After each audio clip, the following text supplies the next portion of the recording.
स्वागत करता हूं आपका इस वीडियो में जिसमें आपके साथ मैं एक्जीयूटिल्स नाम की एप्लीकेशन में जो वल्नरेबिलिटी है उसके बारे में डिस्कस करूंगा।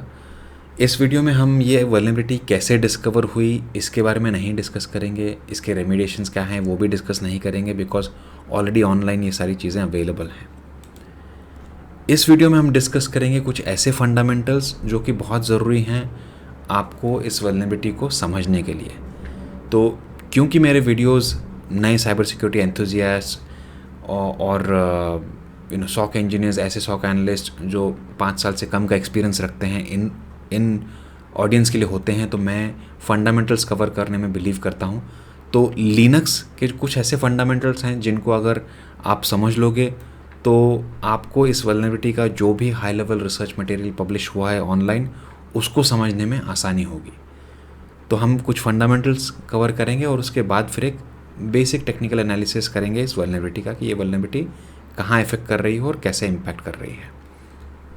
तो स्टेप बाय स्टेप मैं पहले आपके साथ डिस्कस करूँगा कि एक्जीयूटिल्स नाम की एप्लीकेशन है क्या, इसके क्या यूज़ केसेस हैं। उसके बाद ये एप्लीकेशन कुछ लाइब्रेरीज़ यूज़ करती है अपनी फंक्शनैलिटी करने के लिए, तो हम कोड लाइब्रेरीज़ को डिस्कस करेंगे कि लाइब्रेरीज़ होती क्या हैं और ये लाइब्रेरीज़ कैसे अपडेट होती हैं। ये हम Linux OS update basics section में कवर करेंगे।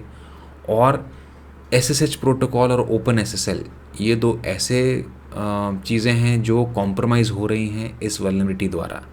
तो इनका क्या लिंक है, कैसे ये कॉम्प्रोमाइज़ हो रहे हैं, इसके लिए बेसिक्स में हम फिर एसएसएच प्रोटोकॉल क्या है, ओपन एसएसएल क्या है, ओपन एसएसएल की लाइब्रेरीज़ क्या करती हैं, ये सब डिस्कस करेंगे। और उसके बाद फिर जब ये सारे फंडामेंटल्स कवर हो गए तो फिर हम एक टेक्निकल एनालिसिस करेंगे इस वल्नरेबिलिटी का बहुत ही शॉर्ट में। तो इंट्रोड्यूस कर दूं आपको वल्नरेबिलिटी, तो मोटा मोटा आपको इंट्रोडक्शन दे दूं कि वल्नरेबिलिटी इस एक्जीयूटिल्स नाम की ये लिबलिज्मा जो लाइब्रेरी है उसमें पाई गई है। उसमें एक बैकडोर इंसर्ट कर दिया गया है और अब जो भी अपने सिस्टम्स अपडेट कर रहे हैं इस एक्जीयूटिल्स के नए वर्जन को, तो उनमें ये वल्नरेबिलिटी डिस्ट्रीब्यूट हो जा रही है।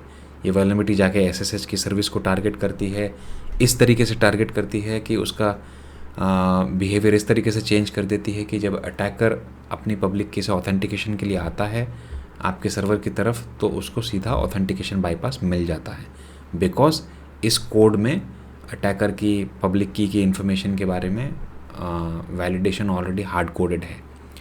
आगे डिटेल में हम ये सब डिस्कस करने ही वाले हैं, ये तो जस्ट एक ओवरव्यू दिया मैंने आपको इस स्लाइड पे।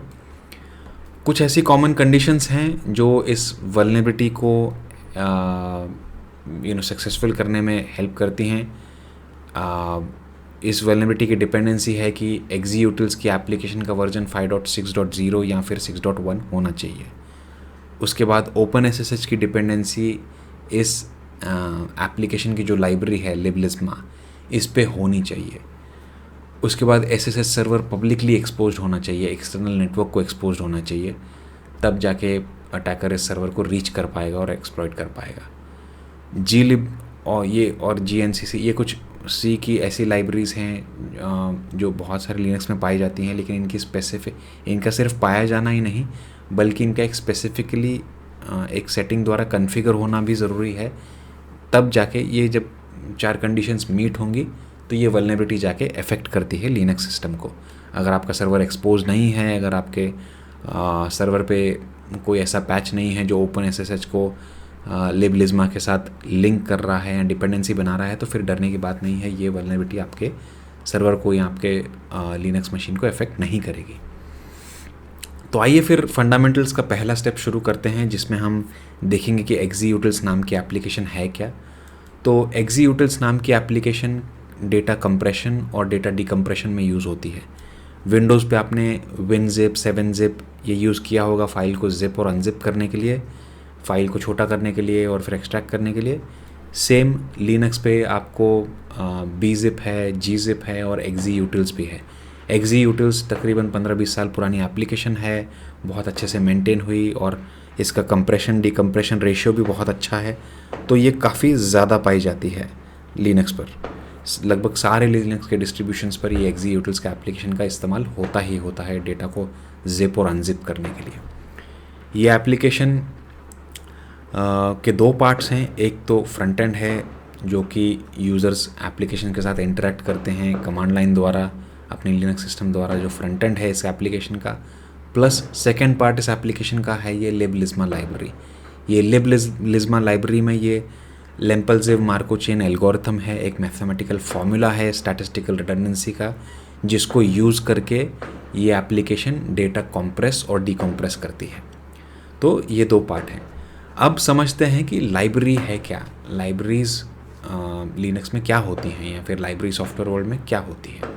हमने एप्लीकेशन को तो समझ लिया, एप्लीकेशन कंप्रेशन डिकम्प्रेशन के लिए यूज़ होती है। इसके दो पार्ट्स हैं, फ्रंट एंड पार्ट जो है, एप्लीकेशन पार्ट जो है, उसके साथ आप इंटरेक्ट करते हो कमांड लाइन द्वारा, और बैक एंड में behind the scene library use होती है फंक्शनलिटी प्रोवाइड करने के लिए। तो कोड लाइब्रेरीज़ को समझते हैं। कोड लाइब्रेरीज़ ऐसे प्री रिटन कोड्स होते हैं कुछ, जो एक एप्लीकेशन को जो भी प्लेटफॉर्म चाहिए, जो भी फाउंडेशन चाहिए, जो भी बैकएंड में फंक्शनैलिटी चाहिए, उसके लिए बने बनाए होते हैं। बहुत सारे ओपन सोर्स प्रोजेक्ट्स हैं जो इन लाइब्रेरीज़ को बनाते हैं, बहुत सारी कंपनीज़ हैं जो इन लाइब्रेरीज़ को मेंटेन करती हैं, ताकि अगर आप एक डेवलपर हो, आपको अपनी एप्लीकेशन बनानी है, तो आपको अंडरलाइन फ्रेमवर्क जो है, अंडरलाइन फाउंडेशन जो है, वो सब बनाने की ज़रूरत ना पड़े। आप सिर्फ अपनी एप्लीकेशन की फंक्शनैलिटी पे ध्यान दे सको।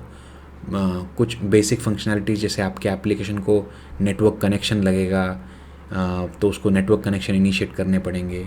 आपके एप्लीकेशन में समझ लीजिए कुछ मैथमेटिकल फंक्शंस हैं, कुछ डेटा को मैनेज करने के फंक्शंस हैं, वो सारा जो बैकएंड वर्क है वो आप इन लाइब्रेरीज़ के ज़रिए उठा सकते हो।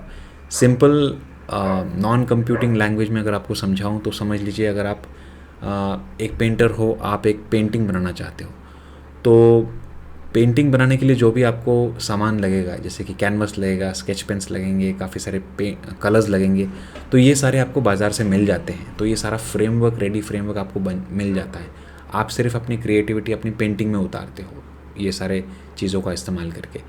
सॉफ्टवेयर लाइब्रेरी में भी सेम चीज़ होता है, एक अंडरलाइन फ्रेमवर्क बना होता है। विंडोज़ पर अगर आप देखोगे तो विंडोज़ प्रोवाइड करता है DLLs, जो कि डायनामिक लिंक लाइब्रेरीज़ हैं, जो कि एप्लीकेशन जब डेवलप होती है तो उसको जो भी सर्विसेज चाहिए, मेमोरी चाहिए, नेटवर्क्स कनेक्शन चाहिए, वो सारी ये DLLs प्रोवाइड कर देती हैं। डायनामिक लिंक लाइब्रेरी जो कि माइक्रोसॉफ्ट प्रोवाइड करता है, अंडरलाइन फ्रेमवर्क नीचे का, ऊपर का एप्लीकेशन का फंक्शनैलिटी डेवलपर डिज़ाइन कर लेता है। तो डेवलपर्स को सब कुछ स्क्रैच से बनाने की ज़रूरत नहीं पड़ती है। ये लाइब्रेरीज़ का यूज़ केस होता है। वैसे ही लिनक्स में लाइब्रेरीज़ को बोला जाता है शेयर्ड ऑब्जेक्ट फाइल्स। इनका एक्सटेंशन .so होता है, जैसे विंडोज़ में .dll होता है, लिनक्स में .so होता है। तो लिनक्स भी बहुत सारी लाइब्रेरीज़ प्रोवाइड करता है एप्लीकेशंस को रन करने के लिए। और जैसा कि मैंने बोला कि पिछली स्लाइड पर कि एक्जीक्यूटिव्स के दो पार्ट हैं, एप्लीकेशन और लाइब्रेरी। तो ये एप्लीकेशन जो भी फ्रंट एंड है ये डेवलपर्स ने बनाया, और पीछे ये जो लाइब्रेरी है, ये पीछे की ये जो मैथमेटिकल फार्मूला है, ये जो एल्गोरिथम है जो स्टैटिस्टिकल रिडंडेंसी द्वारा ऑपरेट करेगा और डेटा को कंप्रेस डिकम्प्रेस करने में हेल्प करेगा, ये सब कुछ बना बनाया मिलता है। तो मान लीजिए अगर कल को आप भी कोई जिपिंग एप्लीकेशन बना रहे हो, तो आपको ये पीछे ये एल्गोरिथम बनाने की ज़रूरत नहीं है, ये मैथमेटिकल फार्मूला बनाने की ज़रूरत नहीं है। आप सिर्फ फ्रंट एंड बना सकते हो, बहुत सारी फंक्शनैलिटीज़ ऐड कर सकते हो, फीचर्स ऐड कर सकते हो। बैक एंड में ये जो फ्रेमवर्क है वो बना बनाया आपको मिल सकता है लाइब्रेरी के ज़रिए। तो ये लाइब्रेरीज़ का इस्तेमाल, ये यूज़ केस होता है। तो अब क्योंकि हमने लाइब्रेरीज़ कवर कर ली, एप्लीकेशन कवर कर ली, अब समझते हैं लिनक्स के OS के बेसिक्स को, कि लिनक्स में अपडेट्स कैसे होते हैं, लाइब्रेरी कैसे अपडेट होती है, एप्लीकेशंस कैसे अपडेट होते हैं। इससे आपको समझ में आएगा कि ये लाइब्रेरी जब अपडेट हो रही है तो कैसे डिस्ट्रीब्यूट हो रहा है इसके साथ वाला ये मालवेयर का कोड सारे लिनक्स वर्ल्ड वाइड में। तो बिल्कुल बेसिक्स से शुरू करते हैं कि विंडोज़ में जैसे माइक्रोसॉफ्ट वेंडर है, विंडोज़ उनका ऑपरेटिंग सिस्टम है, उसमें अलग अलग फ्लेवर्स हैं, अलग अलग डिस्ट्रीब्यूशंस हैं। तो विंडोज़ 11 एक डिस्ट्रीब्यूशन है, विंडोज़ 10 एक डिस्ट्रीब्यूशन है, विंडोज़ 8, विंडोज़ XP, विंडोज़ 7, ये सारे लेगेसी डिस्ट्रीब्यूशंस थे। ये अलग अलग वर्जन्स हैं विंडोज़ के। वैसे ही लिनक्स में अलग अलग डिस्ट्रीब्यूशंस हैं, अलग अलग वर्जन्स हैं, अलग अलग फ्लेवर्स हैं। डेबियन है, रेड हैट है, काली है, उबंटू है, सूसे है, फेडोरा, सेंटोस, ये सारे अलग अलग जैसे विंडोज़ 11, विंडोज़ 10, विंडोज़ 8 है, वैसे ही ये सारे अलग अलग ऑपरेटिंग सिस्टम्स हैं जो अलग अलग यूज़ केस को सर्व करते हैं। जैसे काली लिनक्स जो है वो साइबर सिक्योरिटी इंजीनियर्स के लिए बहुत यूज़फुल है, बिकॉज इसमें प्री लोडेड काफ़ी सारे साइबर सिक्योरिटी के टूल्स आ जाते हैं। उबंटू जो है वो डेवलपर्स के लिए काफ़ी इस्तेमाल होता है, बिकॉज काफ़ी यूज़र फ्रेंडली है। तो काफ़ी सारे छोटे स्टार्टअप्स, डेवलपमेंट कंपनीज उबंटू का इस्तेमाल करती हैं अपने डेवलपर्स को काम का एनवायरनमेंट प्रोवाइड करने के लिए। सूसे, रेड हैट, इन सूसे में आपको ओपन सूसे भी मिलेगा जो फ्री डिस्ट्रीब्यूशन है, और सूसे एंटरप्राइज भी मिलेगा जो एक कमर्शियल डिस्ट्रीब्यूशन है जो प्रॉपर मेंटेन्ड होता है कंपनी द्वारा।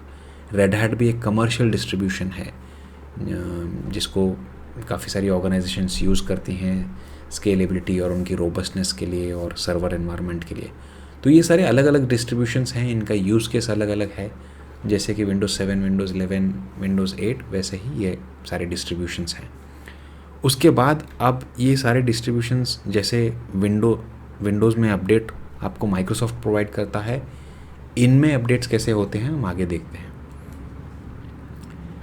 विंडोज़ अपडेट माइक्रोसॉफ्ट में आपको usually Microsoft built in feature द्वारा प्रोवाइड करता है, या फिर आपको माइक्रोसॉफ्ट स्टोर भी मिलता है अभी, जिसमें आप एप्लीकेशंस इंस्टॉल कर सकते हो, थर्ड पार्टी एप्लीकेशंस, उनको अपडेट कर सकते हो। और विंडोज़ अपडेट द्वारा तो जो भी माइक्रोसॉफ्ट के एप्लीकेशंस हैं और माइक्रोसॉफ्ट का ओएस है वो अपडेट हो जाता है। वैसे ही अब विंडोज़ ने थोड़ा सा लिनक्स फिलॉसफी जैसे वनगेट और विनगेट ये पैकेज मैनेजर्स भी निकाले हैं, जिनको आप कमांड लाइन से इस्तेमाल करते हुए एप्लीकेशन सर्च कर सकते हो, इंस्टॉल कर सकते हो। तो ऐसे विंडोज़ में ये अपडेट का सिलसिला चलता है और पैकेज इंस्टॉलेशन का सिलसिला चलता है, एप्लीकेशन इंस्टॉलेशन का सिलसिला चलता है। लिनक्स में कैसे चलता है? लिनक्स में अलग अलग जो मैं डिस्ट्रीब्यूशंस आपको दिखा रहा था, हर डिस्ट्रीब्यूशन का अपना एक पैकेज मैनेजर होता है। जैसे आप डेबियन, उबंटू इन पर काम करोगे तो आपको APT नाम का, एडवांस्ड पैकेज टूल नाम का पैकेज मैनेजर मिलता है, जिसके ज़रिए आप एप्लीकेशंस को इंस्टॉल करोगे, उस पर आप एप्लीकेशंस को अपडेट करोगे, आप लाइब्रेरीज़ को अपडेट करोगे उस पर। रेड हैट, सेंटोस, इन पर यम या DNF ये नाम का पैकेज मैनेजर होता है, जिसको इस्तेमाल करके रेड हैट को अपडेट या नए एप्लीकेशंस इंस्टॉल हो सकते हैं। सूसे पर जिपर नाम का पैकेज मैनेजर होता है, जिसको इस्तेमाल करते हुए आप एप्लीकेशंस को अपडेट कर सकते हो, लाइब्रेरीज़ को अपडेट कर सकते हो। तो कैसे चलता है अपडेट का सिलसिला हम थोड़ा देखते हैं। आपको बेसिक्स में शायद से ये समझ में नहीं आ रहा होगा कि हम लिनक्स के OS के बारे में क्यों डिस्कस कर रहे हैं, अपडेट के बारे में क्यों डिस्कस कर रहे हैं, लेकिन if you stay on the video आपको धीरे धीरे समझ में आ जाएगा कि हम फंडामेंटल्स कवर करके कहाँ पहुँचने की कोशिश कर रहे हैं। टेक्निकल एनालिसिस में आपको ये फंडामेंटल्स जब कवर हो जाएंगे तो आपको वल्नरेबिलिटी अच्छे से समझ में आ जाएगी। तो आगे चलते हैं, फिर जानते हैं कि अपडेट्स कैसे होते हैं लिनक्स में। तो आपका अगर लिनक्स क्लाइंट है, मान लीजिए ये डेबियन है या फिर काली लिनक्स है, तो इसमें APT यूज़ होगा, APT पैकेज मैनेजर। आप APT कमांड लिखोगे, आगे जो भी आपको एप्लीकेशन चाहिए उसका नाम लिखोगे, सर्च करोगे, या फिर जो एप्लीकेशन आपको अपडेट करनी है, लाइब्रेरी आपको अपडेट करनी है, उसको सर्च करोगे। तो मान लीजिए अगर आपको XZ utils नाम की एप्लीकेशन अपडेट करनी है, तो आप APT और XZ एप्लीकेशंस का नाम डालोगे और उसका अपडेट ढूंढोगे। जैसे आप ये करते हो, आप अपने पैकेज मैनेजर APT को क्वेरी कर रहे हो पूछने के लिए कि क्या इसकी अपडेट अवेलेबल है। आपका पैकेज मैनेजर आगे जा कर के अपने रिस्पेक्टिव लिनक्स की OS डिस्ट्रीब्यूशन रिपोजिटरी जो ऑफिशियल है उसको क्वेरी करके पूछता है। तो ये लिनक्स के OS के डिस्ट्रीब्यूशन की रिपोजिटरी पैकेज मैनेजर के फाइल के कॉन्फ़िगरेशन में ऑलरेडी दी हुई होती है। जैसे विंडोज़ पर अगर एक विंडोज़ क्लाइंट अपडेट के लिए कांटेक्ट करता है तो वो माइक्रोसॉफ्ट को क्वेरी करता है, माइक्रोसॉफ्ट की ऑफिशियल रिपोजिटरी को क्वेरी करता है कुछ भी अपडेट करने के लिए। वैसे ही यहाँ पर लिनक्स में आप अपने रिस्पेक्टिव, अगर आप काली यूज़ कर रहे हो तो आप काली की ऑफिशियल रिपोजिटरी को क्वेरी करोगे, अगर आप रेड हैट यूज़ कर रहे हो आप रेड हैट की ऑफिशियल रिपोजिटरी को क्वेरी करोगे पैकेज मैनेजर द्वारा अपडेट के लिए। अब ये जो ऑफिशियल रिपोजिटरीज़ हैं लिनक्स की, वो कहाँ से अपडेट लेती हैं, वो कहाँ से पैकेजेस लाती हैं? ये जो भी डेवलपर्स ने पैकेज बनाए हुए हैं अपने सोर्स रिपोजिटरी में, उसको इन्होंने डिस्ट्रीब्यूशन के लिए अवेलेबल कराया हुआ है, यहाँ पर सारे डेवलपर्स, मेंटेनर्स जो हैं, अगर ओपन सोर्स सॉफ्टवेयर है, जैसे कि एक्जीयूटिल्स एक ओपन सोर्स सॉफ्टवेयर है, तो इसको अपने रिस्पेक्टिव रिपोजिटरी में डेवलपर्स रिलीज़ के लिए अवेलेबल कराते हैं। जब भी जब भी नया फीचर लाया जाता है या फिर कोई बग फिक्स किया जाता है, तो फिर उसको फिक्स करने के बाद उसको एक डिस्ट्रीब्यूशन रिपोजिटरी में उसकी अपलोड कर दिया जाता है और अवेलेबल कर दिया जाता है रिलीज़ के लिए वर्ल्ड को। उसके बाद ये जो लिनक्स के जो मेन ओएस डिपॉजिटरीज़ हैं, ये इनकी जो टीम होती हैं, ऑफिशियल टीम्स जो ये रिपोजिटरी को संभालने का काम करती हैं, ये यहाँ से सोर्स से ये पैकेज उठाती हैं, इसको फिर टेस्टिंग करती हैं, वैलिडेट करती हैं, अपने फॉर्मेट में कन्वर्ट करती हैं, अपने रिस्पेक्टिव पैकेज मैनेजर के फॉर्मेट में, अपने ओएस के फॉर्मेट में, और फिर अपने डिस्ट्रीब्यूशन में अवेलेबल कराती हैं डाउनलोड के लिए। तो एक्जी के मामले में भी वैसे ही हुआ कि एक्जीयूटिल्स के एप्लीकेशन का जो नया वर्जन है 5.6.0 और 5.6.1, उसमें ऐसा बोला गया कि कुछ नए फीचर्स हैं और उनको अपडेट किया गया और उसके बाद उनको ऑफिशियल डिस्ट्रीब्यूशन रिपोजिटरी में अवेलेबल कराया गया डिस्ट्रीब्यूशन के लिए। जितने भी लिनक्स ओएस डिस्ट्रीब्यूशंस हैं, जैसे कि रेड हैट, डेबियन, काली, सेंटोस, इन सारों ने उस रिपोजिटरी को क्वेरी किया, वहाँ से एक्जीयूटिल्स एप्लीकेशन उठाई, उसको अपने अपने फॉर्मेट में कन्वर्ट किया, जो भी नेसेसरी टेस्टिंग वैलिडेशन हुई, उसके बाद अपने रिपोजिटरी में अवेलेबल करा दिया इसको डाउनलोड के लिए, अपडेट के लिए। उसके बाद आपका लिनक्स क्लाइंट जब इस पैकेट मैनेजर को क्वेरी करेगा, वो अपने रिस्पेक्टिव ओएस रिपोजिटरी में देखेगा इसका नया वर्जन अवेलेबल है और वो आपके सिस्टम पर उसको अपग्रेड कर देगा। अब क्योंकि एक्जीयूटिल्स नाम की एप्लीकेशन के साथ लिबलिज्मा लाइब्रेरी बंडल होकर आती है, तो अगर आप एक्जीयूटिल्स एप्लीकेशन को अपग्रेड मारते हो तो लिबलिज्मा का वर्जन भी अपग्रेड हो जाता है, और अपग्रेडेड वर्जन में ये जो मैलिशियस कोड इंसर्ट किया गया है इस मेंटेनर द्वारा, जियाटान नाम के मेंटेनर द्वारा, ये भी आपके सिस्टम पर आ जाता है। तो जितने भी डिस्ट्रीब्यूशंस हैं वो सारों ने जो ये नया अपडेटेड वर्जन उठाया और अपने रिपोजिटरी में अवेलेबल कराया डाउनलोड के लिए, at the end of the day उनके सारे क्लाइंट जो अगर अपग्रेड हो रहे हैं उस वर्जन पे तो वो इन्फेक्ट हो रहे हैं इस बैकडोर मालवेयर से। अब मेंटेनर का मतलब क्या होता है, तो इस सॉफ्टवेयर को जो कि एक्जीयूटिल्स नाम की जो एप्लीकेशन है, इसको लगभग 15-20 साल पहले डेवलप किया गया है। इसके डेवलपर लासी कॉलिन्स हैं जो फिनलैंड बेस्ड हैं, और उन्होंने 20 साल से इसको वो मेंटेन कर रहे थे, इसमें नए फीचर ला रहे थे, डेवलप कर रहे थे, बग फिक्स कर रहे थे जो भी इसमें आ रहे थे। कुछ तकरीबन 3 साल पहले जियाटान नाम का ये यूज़र अकाउंट है गिटहब पे। अब इसके पीछे एक यूज़र नहीं हो सकता, बहुत बड़ा थ्रेट एक्टर ग्रुप हो सकता है। ये इनके साथ जुड़े, इस प्रोजेक्ट के साथ, एक्जीयूटिल्स के प्रोजेक्ट के साथ, इन्होंने काफ़ी सारे बग्स फिक्स करने चालू कर दिए, काफ़ी सारे इस एप्लीकेशन में नए फीचर्स लाने चालू कर दिए, और इनको मेल करना शुरू कर दिया कि हमने ये बग फिक्स कर दिया है, हम वॉलंटियर कर रहे हैं इस एप्लीकेशन के नए फीचर लाने के लिए।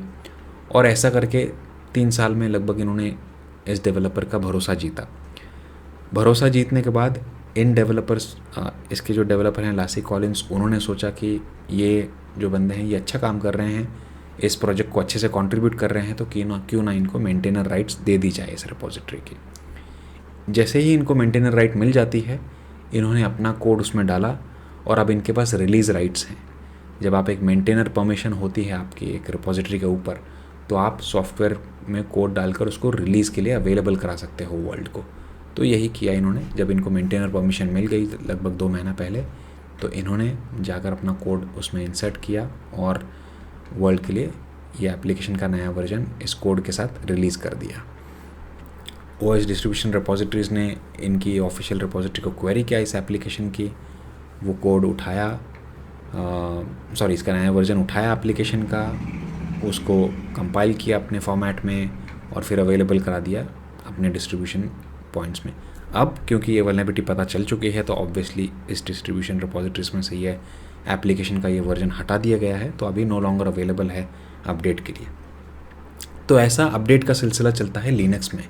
ये आपको समझाना ज़रूरी था, बिकॉज इससे अभी आपको समझ में आएगा कि अपस्ट्रीम जो मेन सोर्स की सोर्स रिपोजिटरी है जहाँ पर ये एप्लीकेशन का नया वर्जन रखा गया है और डिस्ट्रीब्यूट हो रहा है वर्ल्ड को, वो जब कॉम्प्रोमाइज्ड है या अपस्ट्रीम ये मेन सोर्स, तो नीचे के सारे जो रिपोजिटरीज़ हैं जो इस अपडेट को खींच के अपने यहाँ पर होस्ट कर रहे हैं वो सारे कॉम्प्रोमाइज्ड हैं, और उनमें से फिर जो क्लाइंट्स ये अपडेट ले रहे हैं वो सारे कॉम्प्रोमाइज़ हो जाते हैं। तो ये समझना ज़रूरी था इसमें। अब क्योंकि हमने कवर कर लिया है एग्जीक्यूटिव्स के एप्लीकेशन का यूज़ केसेस, अब हमको समझ में आ गया कि एप्लीकेशन करती क्या है, इसके कोड के लाइब्रेरीज़ क्या कोड लाइब्रेरीज़ क्या करते हैं, इसकी लाइब्रेरी कैसे इन्फेक्ट हुई है, कैसे अपडेट द्वारा डिस्ट्रीब्यूट हुई जा रही है, वो सब हमने चेक किया। तो अब हम डिस्कस करते हैं एसएसएच प्रोटोकॉल और ओपन एसएसएल को, क्योंकि ये लाइब्रेरी में जो ये बैकडोर कोड है वो जाके इन्फेक्ट करता है एसएसएच प्रोटोकॉल को और एक्सप्लॉइट करता है एक ओपन एसएसएल की एक फंक्शन को। तो इसलिए हमको एसएसएच प्रोटोकॉल और ओपन एसएसएल को समझना ज़रूरी है बेसिक्स में। एसएसएच क्या है? एसएसएच एक आपका सिक्योर प्रोटोकॉल है जो कि आपको हेल्प करता है अपने लिनक्स सर्वर का या फिर लिनक्स वर्कस्टेशन का रिमोट लेने में, कमांड लाइन रिमोट लेने में, कमांड लाइन एक्सेस लेने में। तो जैसा विंडोज़ में रिमोट डेस्कटॉप है, रिमोट डेस्कटॉप प्रोटोकॉल है और इसको आरडीपी एप्लीकेशन यूज़ करती है, तो आप उसको यूज़ करके रिमोट लेते हो अपने सिस्टम्स का, वैसे ही लिनक्स साइड पर एसएसएच है। तो जो भी नेटवर्क डिवाइस है या जो भी वर्कस्टेशन है या जो भी सर्वर है जो यूनिक्स या लिनक्स पे बना हुआ है, तो वहाँ पर आप एसएसएच क्लाइंट का इस्तेमाल करके एसएसएच प्रोटोकॉल पे बात करके आप कमांड लाइन एक्सेस ले सकते हो और फाइल ट्रांसफ़र कर सकते हो, अपने कंप्लीट सर्वर को मैनेज कर सकते हो। तो एसएसएच वो एक सिक्योर प्रोटोकॉल है जो ये सब अवेलेबल करवाता है। अर्लियर वर्जन इसके जो थे टेलनेट या फिर टेलनेट, टीएफटीपी, ये सारे वर्जन्स इनसिक्योर थे। ये सारे वर्जन्स भी कमांड लाइन एक्सेस देते थे, लेकिन ये सारे प्लेन टेक्स्ट प्रोटोकॉल्स थे। एसएसएच जो है वो ओवर द वायर एन्क्रिप्शन करता है और एन्क्रिप्टेड कम्युनिकेशन करवाता है। तो एसएसएच प्रोटोकॉल को यूज़ करता है ओपन एसएसएच। ओपन एसएसएच एक नेटवर्क यूटिलिटी है। अगेन ये एक ओपन सोर्स प्रोजेक्ट है और काफ़ी यूबिक्वस है लिनक्स एनवायरनमेंट में। यूबिक्वस यानी कि बहुत पाया जाता है ये सारे लिनक्स एनवायरनमेंट पे। Majority of the Linux world में 90% फुटप्रिंट ओपन एसएसएच का है। तो ओपन एसएसएच प्रोटोकॉल को यूज़ करता है और ओपन एसएसएच को यूज़ करके आप सर्वर का रिमोट ले सकते हो, कमांड लाइन एक्सेस ले सकते हो, फाइल ट्रांसफ़र कर सकते हो वगैरह वगैरह। कैसे ये सिक्योर रखता है कम्युनिकेशन को?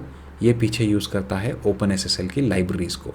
तो ओपन एसएसएल अगेन एक ओपन सोर्स प्रोजेक्ट है, एक अलग यूटिलिटी है जिसमें क्रिप्टोग्राफी की कुछ लाइब्रेरी हैं जो आपको एसएसएल टीएलएस की टूल किट अवेलेबल कराती है। ये क्या है एसएसएल टीएलएस टूल किट, हम थोड़ा सा डिस्कस करेंगे डिटेल में नेक्स्ट स्लाइड पर। तो अब इतना समझ लीजिए कि ओपन एसएसएच प्रोटोकॉल यूज़ करते हुए ओपन एसएसएल का इस्तेमाल करता है एनक्रिप्शन डिक्रिप्शन के लिए और आपको एक एनक्रिप्टेड चैनल प्रोवाइड करता है अपने सर्वर के साथ कम्युनिकेट करने में। अब जैसा कि विंडोज़ पर सिक्योर चैनल होता है एस चैनल, जो कि ऑथेंटिकेशन का प्रोटोकॉल सूट है, जो आपको एनक्रिप्शन भी प्रोवाइड करता है जब आप अपने ईमेल से कम्युनिकेट करते हो, जब आप रिमोट एक्सेस ले रहे हो अपने विंडोज़ एनवायरनमेंट में, या फिर आप जब वेबसाइट से आप कम्युनिकेट कर रहे हो तो आप पूरा डेटा जो है एनक्रिप्ट होके जाता है। पूरी कम्युनिकेशन जो है वो एनक्रिप्टेड फॉर्मेट में होती है। तो विंडोज़ का ये प्रोप्राइटरी प्रोटोकॉल है एस चैनल, जिसके ज़रिए विंडोज़ आपको ये एनक्रिप्शन, ये ऑथेंटिकेशन, ये सारी चीज़ें प्रोवाइड करता है। इसका इक्विवेलेंट आप बोल सकते हो ओपन एसएसएल है लिनक्स में। तो ओपन एसएसएल भी ये सारी चीज़ें करता है, ऑथेंटिकेशन करवाता है, टीएलएस के सारे जो वर्जन्स हैं जो एनक्रिप्शन डिक्रिप्शन में यूज़ होते हैं ये सब आपको अवेलेबल कराता है। तो एसएसएच एक क्लाइंट, जब आप कोई एसएसएच क्लाइंट जैसे समझ लीजिए पुट्टी या सिक्योर सीआरटी या विनएससीपी ऐसी कोई भी एप्लीकेशन का इस्तेमाल कर रहे हो अपने सर्वर के साथ कम्युनिकेट करने के लिए, तो आप ओपन एसएसएल का इस्तेमाल कर रहे हो। अगर आपका सर्वर ओपन एसएसएच की सर्वर सर्विस रन कर रहा है तो आप ओपन एसएसएल का इस्तेमाल करते हुए कम्युनिकेट कर रहे हो। तो ये सारा जो एन्क्रिप्शन डिक्रिप्शन है, सिमेट्रिक सिमेट्रिक, ये सारा आपको OpenSSL प्रोवाइड करता है। ये भी आपको समझ में आएगा हम इसके बारे में क्यों डिस्कस कर रहे थे आगे जाके। तो ये हमारे बेसिक्स कवर हो गए। हमने फिर देख लिया कि एक्जीक्यूटिव्स एप्लीकेशन क्या करती है, कोड लाइब्रेरीज क्या होती हैं, लिनक्स में अपडेट्स कैसे चलते हैं, SSH प्रोटोकॉल क्या है, OpenSSH क्या है। तो अब हम जंप करते हैं टेक्निकल एनालिसिस की तरफ।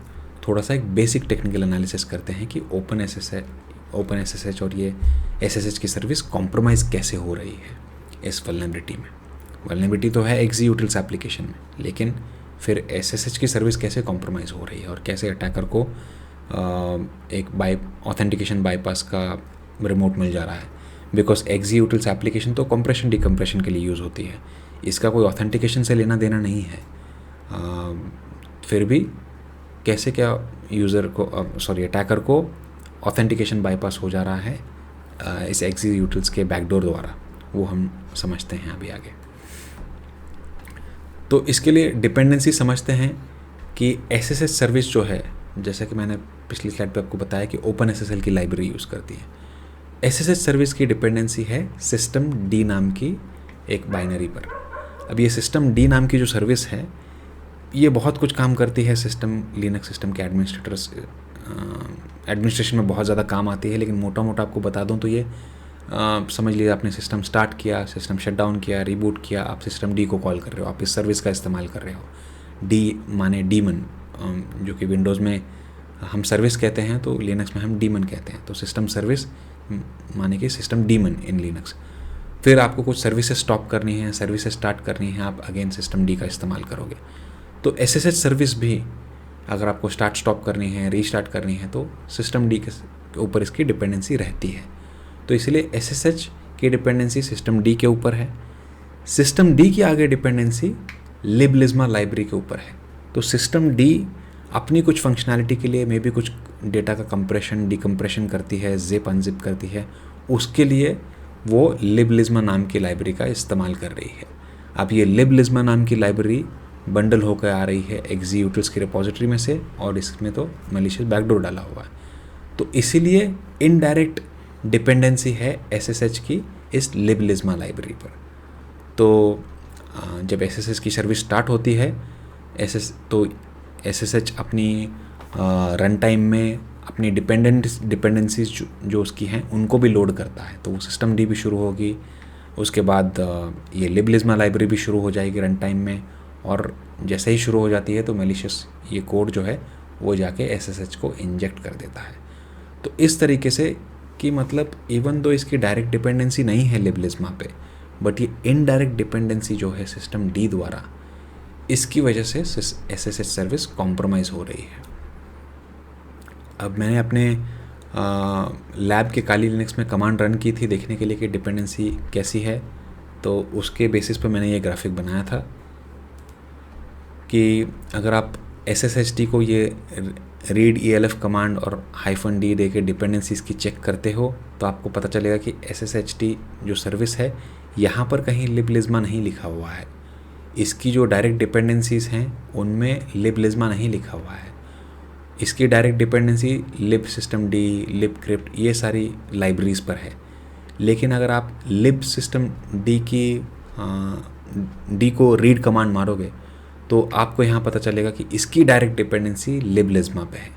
तो इसीलिए फिर SSH की डिपेंडेंसी इनडायरेक्ट हो जाती है liblisma पर। तो ये मेरे काली लिनक्स में से स्क्रीनशॉट है। वैसा ही मैंने अपने लैब में SUSE लिनक्स का मेरा एक सिस्टम है, उस पर भी सेम कमांड्स रन करके चेक किया कि क्या उस पर भी सेम सीन है। उस पर भी सेम सिनारियो है, उस पर भी SSHD यहाँ पर अगर आप देखोगे तो अगर ये कमांड आप रन करोगे तो डायरेक्ट डिपेंडेंसी में कहीं भी liblisma लिस्टेड नहीं है, सिस्टम D लिस्टेड है। सिस्टम D पे आप रीड मारोगे तो आपको अगेन liblisma यहाँ पर दिखता है। तो ये इनडायरेक्ट डिपेंडेंसी है। SSHD is dependent on lib system D and lib system D is dependent on liblisma। इसलिए दोनों लाइब्रेरीज लोड हो जाती हैं जब आप SSH की सर्विस स्टार्ट कर रहे हो। तो होता क्या है, जब आप SSH की सर्विस स्टार्ट कर रहे हो तो मान लीजिए आपने SSH की सर्विस यहाँ पर स्टार्ट की अपने सर्वर पर। जैसे ही SSH की सर्विस स्टार्ट होती है वो लोड कर लेती है इस शेयर्ड ऑब्जेक्ट की फ़ाइल को, जो कि ये लाइब्रेरी है। इसको लोड कर लेती है। इसको क्यों लोड कर लेती है? बिकॉज वो सिस्टम डी को लोड कर रही है, सिस्टम डी आगे इस डिपेंडेंसी को लोड कर रही है। तो जब SSH सर्वर स्टार्ट होता है तो उसकी डायरेक्ट और इनडायरेक्ट सारी डिपेंडेंसीज रन टाइम में लोड हो जाती हैं। तो ये फाइल भी जो इनडायरेक्ट डिपेंडेंसी है ये भी लोड हो जाती है। जैसे ही लोड हो जाती है रन टाइम में SSH की सर्विस स्टार्ट होने पर, इसमें जो बसा हुआ ये बैकडोर मैलिशियस कोड है ये जाके इंजेक्ट हो जाता है SSH सर्वर में और SSH सर्वर की सर्विस में, SSHD में। और SSHD क्योंकि OpenSSL की लाइब्रेरी को यूज़ कर रही है क्रिप्टोग्राफिक फंक्शंस प्रोवाइड करने के लिए, तो ये जाकर हुक करती है OpenSSL लाइब्रेरी के ये RSA पब्लिक डिक्रिप्ट फंक्शन को। ये RSA पब्लिक डिक्रिप्ट फंक्शन का काम ही है ऑथेंटिकेशन करना, वैलिडेशन, सिग्नेचर वैलिडेशन करवाना, की वैलिडेशन करवाना, ये सब इसका RSA पब्लिक डिक्रिप्ट फंक्शन का काम है। तो ये कोड, मैलिशियस कोड जो इसको जाके हुक कर देता है तो वो इसका बिहेवियर मैनिपुलेट कर देता है। वो अब जो भी सारे SSH क्लाइंट्स के कॉन्वर्सेशंस हैं SSH सर्वर के साथ, उनको सुन सकता है, इंटरसेप्ट भी कर सकता है ये मैलिशियस कोड, क्योंकि उसने जाके ये हुक कर दिया है RSA पब्लिक डिक्रिप्ट फंक्शन की लाइब्रेरी को। और उसमें फिर होता क्या है कि जैसे ही अटैकर अपना एक पब्लिक की पेलोड के साथ भेजेगा आपके OpenSSL सर्वर को जो वल्नरेबल है, वहाँ पर अगर ये मैलिशियस कोड ने इस RSA पब्लिक डिक्रिप्ट फंक्शन को हुक किया है तो वो इंटरसेप्ट करता है इस कॉन्वर्सेशन को। और यहाँ पर क्योंकि इस कोड में, इस मैलिशियस कोड में अटैकर के उन्होंने अपनी पब्लिक की इन्फॉर्मेशन हार्ड कोड करके रखी है, तो वो इस की को पहचानता है। जैसे ही उसको पता चलता है कि ये की आई है, उसको पता चलता है अटैकर का सेशन आया है, और वो जाकर बैकडोर खोल देता है इसका बिहेवियर मैनिपुलेट करके। जब तक अटैकर की नहीं आ रही है, जब तक नॉर्मल SSH क्लाइंट के सेशंस आ रहे हैं, वो बस उनको सुनता रहता है, कुछ नहीं करता है ये मैलिशियस कोड, ये बैकडोर आगे कुछ नहीं करता। लेकिन अटैकर जब अपना पेलोड भेजता है अपनी पब्लिक की के साथ, उसकी इन्फॉर्मेशन इसमें हार्ड कोडेड है इस कोड में जो बैकडोर इस लाइब्रेरी के साथ इंसर्ट किया गया था।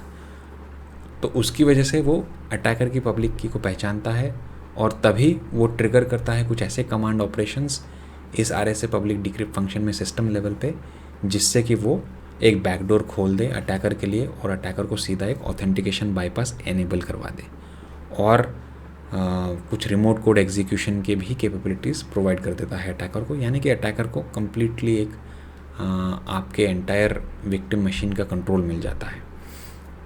अब ऑथेंटिकेशन बाईपास काफ़ी सारे रिसर्चर्स जब से वल्नरेबिलिटी पब्लिश हुई है इस पर रिसर्च कर रहे हैं, और इनके ही रिसर्चर्स द्वारा मेरे को पता चला कि ऑथेंटिकेशन बाईपास सक्सेसफुली हो पा रहा है इस वल्नरेबिलिटी में। कुछ लोग पहले कह रहे थे कि सिर्फ रिमोट कोड एग्जीक्यूशन कैपेबिलिटी मिल जाती है, ऑथेंटिकेशन बाईपास नहीं हो रहा है, सिर्फ रिमोट कोड एग्जीक्यूशन कैपेबिलिटी है। लेकिन कुछ सिक्योरिटी रिसर्चर्स ने इसको रिवर्स इंजीनियर किया, इस बैकडोर को, और टेस्ट किया, और उन्होंने ये एविडेंस दिया है कि ऑथेंटिकेशन बाईपास हो रहा है इस वल्नरेबिलिटी द्वारा। That's it then. इस वीडियो में इस वीडियो के बारे में इस वल्नरेबिलिटी को रिलेटेड सिक्योरिटी रिसर्चर्स ने एक XZBot नाम का एक सर्वर भी, फेक सर्वर भी बनाया हुआ है, जिस पर आप एक्सप्लॉइट अटेम्प्ट्स डिटेक्ट कर सकते हो। आप ज़्यादा रिवर्स इंजीनियर कर सकते हो, उसको कॉम्प्रोमाइज़ करने का ट्राई कर सकते हो, देख सकते हो बैकडोर एग्जैक्टली क्या क्या कर रहा है और पीछे क्या चीज़ें और क्या ऑपरेशंस रन कर रहा है, क्या इम्पैक्ट हो सकता है एंड इम्पैक्ट इसका। तो मैंने ओवरव्यू ही दिया है बस इस वल्नरेबिलिटी का। इसमें इसके जो बैक एंड वर्किंग है एग्जैक्टली वो मैं सोच रहा हूँ कि अगर इस वीडियो का रिस्पांस अच्छा आएगा तो मैं सेकंड पार्ट निकालूंगा, जहाँ पर मैं थोड़ा सा और डीप डाइव करूँगा कोड में, कि कोड में जाकर कौन से ऐसे फंक्शंस हैं जिनको यूज़ करके ये बैकडोर OpenSSL की फंक्शन का बिहेवियर चेंज कर रहा है और अटैकर को सीधा ऑथेंटिकेशन बाईपास दिलवा रहा है। तो कौन से ऐसे लॉजिक्स हैं जिनको ब्रेक कर रहा है, जिनको एक्सप्लॉइट कर रहा है, वो फिर second part of this video में मैं लेकर आऊँगा आपके लिए। तो दैट्स इट देन। अगर आपको सेकंड पार्ट चाहिए इस वीडियो का, अगर आपको ये वीडियो अच्छा लगा है या कुछ फीडबैक है तो आप कमेंट ज़रूर कीजिएगा और सब्सक्राइब और शेयर भी कीजिएगा, बिकॉज इसकी वजह से मुझे भी मोटिवेशन मिलता रहेगा, मुझे भी ये एनकरेजमेंट मिलता रहेगा और एक डायरेक्शन मिलेगा कि हाँ इन वीडियोस से हेल्प हो रही है सिक्योरिटी फ्रेटर्निटी में और इन वीडियोस का कुछ मतलब है लाने का। तो मिलता हूँ आपको next part of this video में। Thank you so much.